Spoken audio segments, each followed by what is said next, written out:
அத்தஹியாத்துல உட்காரும் பொழுது அஷஹது அல்லா இலாஹ இல்லல்லாஹ்னு ஒரு ஆள் தூக்குவார். தூக்கி வைத்துக் கொண்டே இருப்பார். ஷாஃபி மதுஹபை சார்ந்தவர். ஹனஃபி மதுஹப் இல்லல்லாஹ்னு கீழே போட்டுருவார். இப்படி நபிமொழிகளில் எங்கேயாவது இருக்கா? அல்லாஹ்வின் தூதர் அவர்கள் அஷஹது அல்லா இலாஹ்னு சொல்லும்போது உயர்த்தி வைத்துக் கொண்டோம் அல்லது உயர்த்திய கையை கீழே போட்டார்கள் என்று எந்த நபிமொழியாவது இருக்கான்னு தேடி பாருங்க. வாழ்நாள் முழுவதும் செய்துட்டு இருக்கிறோம்.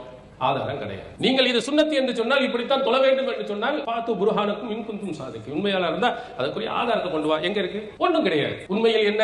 அல்லாஹ்வின் தூதர் அவர்கள் தன்னுடைய விரல்களை அசைத்துக் கொண்டிருந்தார்கள். வாயில் இப்னு ஹுஜர் ரலியல்லாஹு அவர்கள் அறிவிக்கும் செய்தி நசாயில் இருக்கிறது, அஹமதில் இருக்கிறது, தாரமியில் இருக்கிறது, நபிமொழி நூலில் ரஅய்துஹு யுஹர்ரிகுஹா.